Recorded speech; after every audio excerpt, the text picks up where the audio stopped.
ధర్మం, అబద్ధం, శాపం వెనుక దాగిన మహాభారత మర్మం. అశ్వత్థామ ఎవరు, ఎందుకు శాపగ్రస్తుడయ్యాడు తెలియజేసే అనగనగాలోని నేటి గాంభీర్య కథనమే అశ్వత్థామ హతః కుంజరః.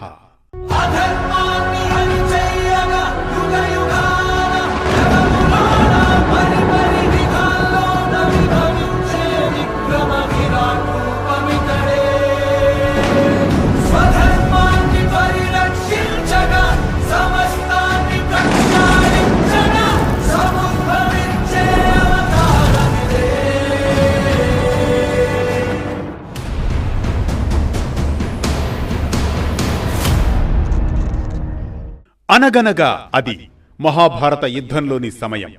మహాభారత యుద్ధం అనే మహాసంగ్రామంలో అత్యంత కీలకమైన శక్తిమంతుడు అశ్వత్థామ. పాండవులకు, కౌరవులకు గురువైన ద్రోణాచార్య, కృపీ దంపతులకు పుత్రుడే అశ్వత్థామ. ద్రోణుడి తపస్సుకు మెచ్చి శివుడి వరం వల్ల అతడు నుదుటిపై మణితో జన్మిస్తాడు. ఆ మణి ప్రభావం కారణంగా ఇతర మానవులతో పోలిస్తే ఆకలి దప్పుల నుంచి రక్షణ తనకు తానే పొందగలడు. మానవాతీత శక్తులతో అద్భుతమైన ధనుర్విద్యా నైపుణ్యంతో ప్రసిద్ధి చెందాడు. అంతేకాదు, అశ్వత్థామ సప్త చిరంజీవులైన వారిలో ఒకరు. ఇక అశ్వత్థామతో పాటు మరో 6 వరుసగా బలిచక్రవర్తి, వ్యాస మహర్షి, హనుమంతుడు, విభీషణుడు, కృపాచార్యుడు, పరశురాముడు. ఇక అర్జునుడితో సమానంగా ధనుర్విద్యలో నైపుణ్యం సాధిస్తాడు అశ్వత్థామ. ఎదుటివారి ముఖస్థుతికి లొంగిపోయే గుణం కలిగినవాడు అశ్వత్థామ. అశ్వత్థామ తన తండ్రి ద్రోణుడి ప్రభావంతో కౌరవుల పక్షాన నిలుస్తాడు. ధైర్యవంతుడు, ఆత్మగౌరవం ఎక్కువ. కానీ భావోద్వేగాలకు లోనయ్యే స్వభావం కూడా అతనిలో ప్రబలంగా ఉండేది. అది కురుక్షేత్ర యుద్ధం ఉద్వేగభరితంగా సాగుతున్న సమయం. పాండవ శిబిరాన్ని ద్రోణాచార్యుడు సమూలంగా మట్టుపెడుతున్నాడు. ఆయన్ని అప్రమత్తంగా ఓడించడం అసాధ్యం. అందుకే శ్రీకృష్ణుడు ధర్మ పరిరక్షణ కోసం ఒక వ్యూహాన్ని పన్నుతాడు. జీవితంలో ఎప్పుడూ అసత్యం పలకని ధర్మరాజును పిలుస్తాడు. ద్రోణాచార్య వినే విధంగా అశ్వత్థామ మరణించాడని చెప్పమని కోరుతాడు. అందుకు తొలుత ధర్మరాజు ఒప్పుకోడు. కాని కృష్ణుని సూచన మేరకు అబద్ధం ఆడేందుకు ఎట్టకేలకు సరేనంటాడు. ద్రోణాచార్యుడు పాండవ సైన్యంపై తీవ్రస్థాయిలో విరుచుకుపడుతున్న సమయంలో ఎదురుగా వస్తాడు ధర్మరాజు.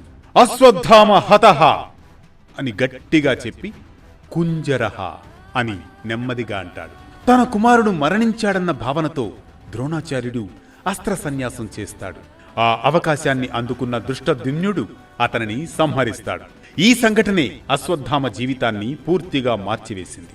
తండ్రి మరణం, కౌరవుల వినాశనం చూసి అశ్వత్థామ తీవ్ర ఆగ్రహంతో మండిపోతాడు.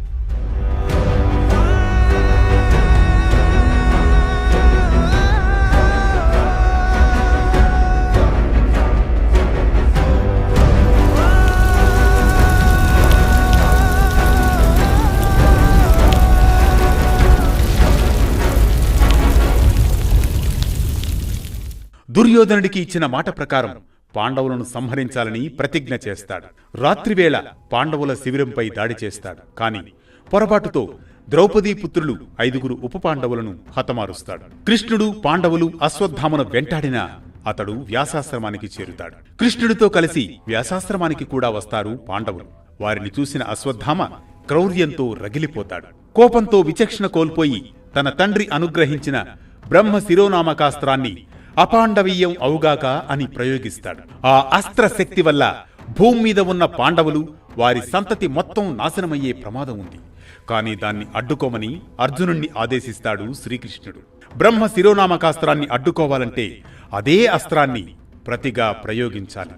అర్జునుడి తపోశక్తి వల్ల అప్పటికే ఆ అస్త్రాన్ని పొంది ఉండడంతో పాండవులకు క్షేమం చేకూరుగాక అని మరోవైపు నుంచి అస్త్రాన్ని ప్రయోగిస్తాడు అర్జునుడు. ఇలా 2 బ్రహ్మ శిరోనామకాస్త్రాలు ఢీకొంటే ఇక సృష్టి ప్రళయమే. భూమండలమంతా సర్వనాశనమైపోతుంది. వెంటనే ఈ ఉపద్రవాన్ని ముందుగానే గ్రహించిన వ్యాస మహర్షి, నారదుడు పరుగున చేరుకుంటారు. ఆ అస్త్రాన్ని ఉపసంహరించుకోవాల్సిందిగా అర్జునుణ్ణి కోరుతారు. పెద్దల సూచన మేరకు అర్జునుడు తన అస్త్రాన్ని వెనక్కు తీసుకుంటాడు. మరి అశ్వత్థామ ప్రయోగించిన అస్త్రం మాటేమిటి గురువర్య అని వ్యాసుణ్ణి అర్జునుడు ప్రశ్నిస్తాడు. అస్త్రాన్ని ఉపసంహరించు, పాండవులు నిన్ను ఏమీ చేయరు అని అశ్వత్థామకు వ్యాసుడు సూచిస్తాడు. వ్యాసుడి మాటకు గౌరవం ఇస్తున్నట్లుగా నటిస్తూనే పాండవేయ రాగగర్భాలు నశించుగాక అని అతడు తన అస్త్రాన్ని దిశ మారుస్తాడు. దాని ప్రకారం పాండవుల సతులు కోడళ్ల గర్భాలను ఆ అస్త్రం విచ్ఛిన్నం చేస్తుంది. అప్పుడు ఉత్తర ఒక్కతే గర్భంతో ఉండడంతో ఆమె గర్భం విచ్ఛిన్నమవుతుంది. అశ్వత్థామ కుటిల బుద్ధికి కోపోద్రిక్తుడైన శ్రీకృష్ణుడు అతడి తలపై ఉన్న సహజ మణిని తీసివేసి శపిస్తాడు. ఒంటి నుంచి రక్తం కారుతూ దుర్గంధంతో ఆహారం దొరక్క మండిపోతున్న శరీరంతో ఈ భూమి మీదే తిరుగు అని శపిస్తాడు శ్రీకృష్ణుడు. బ్రహ్మ శిరోనామకాస్త్ర ప్రయోగం వల్ల ఉత్తర గర్భంలో మరణించిన శిశువును శ్రీకృష్ణుడు తన యోగమాయతో ప్రాణం పోసి బతికిస్తాడు. ఆ బిడ్డ జన్మించిన మరుక్షణం ప్రతి ఒక్కరిని పరీక్షగా చూస్తూ ఉండడంతో అతడికి పరీక్షిత్ అని నామకరణం చేస్తారు. బ్రాహ్మణుడు, అన్ని విద్యలలో సుశిక్షితుడు అయిన అశ్వత్థామ రాగద్వేషాలు, బంధుప్రీతి కారణంగా క్రోధం, మూర్ఖత్వాలకు లోనై శాపగ్రస్తుడవుతాడు ఆ సమయంలో. అందుకే శాప విమోచనం కోసం తిరిగి ఆ సహజమణిని పొందేందుకు ద్వాపరయుగం నుంచి అశ్వత్థామ సప్త చిరంజీవులలో ఒకరిగా శాపగ్రస్తుడిగా శ్రీ మహావిష్ణువు 10వ అవతారం కోసం ఎదురుచూస్తూ సంచరిస్తూ ఉంటాడని మన పురాణాలు చెబుతున్నాయి. ఇది అశ్వత్థామ హతః కుంజరః, ధర్మం అబద్ధం శాపం వెనుక దాగిన మహాభారత మర్మం. ఈ కథనం మనకిచ్చే సామాజిక సందేశం ఒక్కటే: ధైర్యం, శక్తి, అస్త్రశస్త్రాలున్నా కోపం, రాగద్వేషాలు మనిషిని పతనం వైపే నడిపిస్తాయని.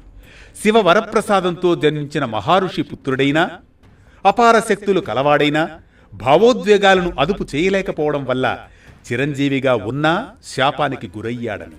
ప్రతినిత్యం ఓ పురాణ కథనం, సూటిగా, స్ఫూర్తిమంతంగా, సామాజిక సందేశంగా, ధర్మం చెప్పే కథల సవ్వడి, జ్ఞానం చెలరేగే కథన ఒరవడి. అనగనగా అంటూ మళ్లీ రేపు పలకరిస్తుంది ఆరుబయట వెన్నెల్లో జోకొట్టే కథల్లా వేటూ న్యూస్.